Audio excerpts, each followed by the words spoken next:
The photo hit me harder than a punch. No warning. No build-up.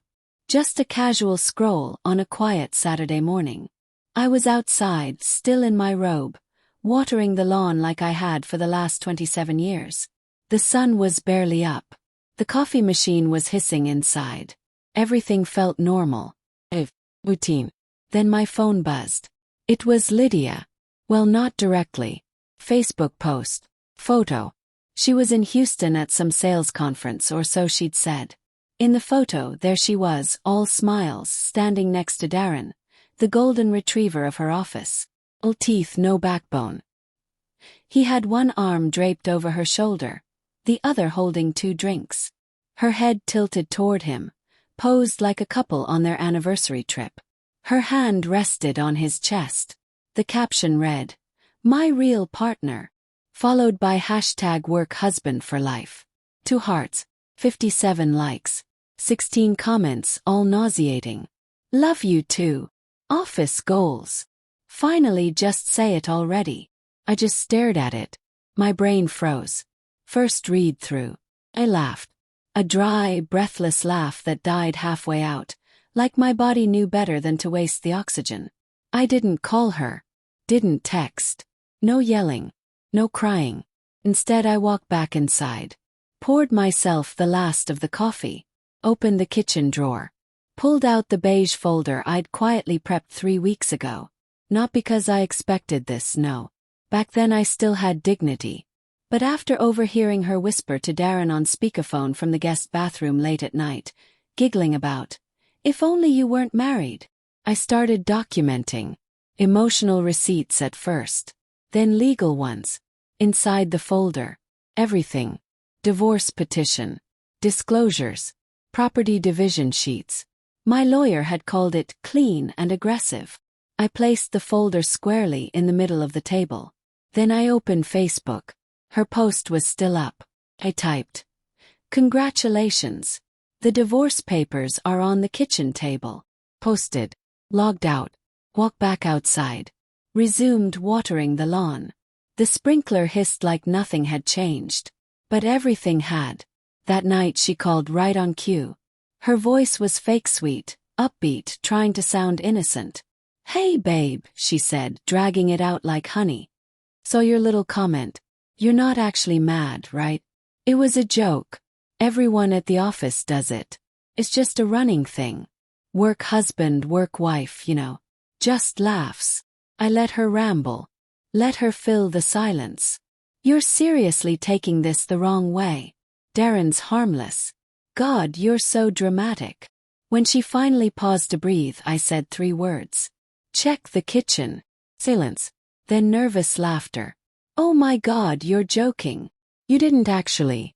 I mean, come on. You're being ridiculous." I didn't reply. She kept laughing.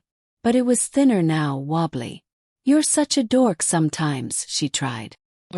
Just like she wasn't serious the night, I overheard her calling Darren at 11:37 p.m., whispering in the laundry room.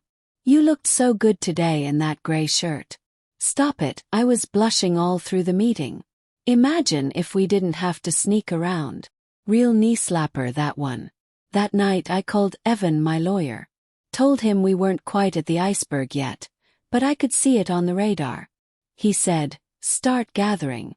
Emails. Finance records. Insurance forms. When it hits, move fast. Don't engage." Now I wasn't engaging. I was executing. Lydia thought it was a bluff. She always mistook my quiet for surrender. Some people fight loud. Some fight like me. By Monday, I logged into my burner email, the one I used for returns and old Craigslist buys. I attached the screenshot of her post. Sent it anonymously to her company's ethics line. Subject: Inappropriate conduct, company event. Message: Not sure what your internal policies are, but this photo appears to have been taken during a company-sponsored event, during working hours, involving a supervisor publicly claiming a romantic relationship with a subordinate. We'll leave the interpretation to you. Hit send. Closed the laptop. By noon, her post was gone. By 3 p.m., Evan texted. HR opened a case. That night I finalized my checklist. Item 1. 401k moved to a private trust. Already done. Item 2. Life insurance beneficiary changed.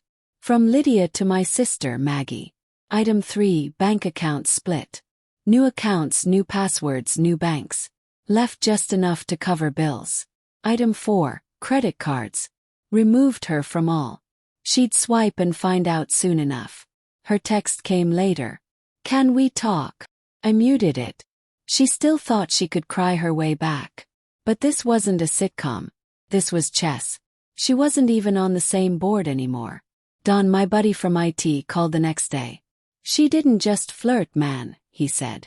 They were acting like a couple down there. Same hotel room key, same shuttle seat. Everyone saw.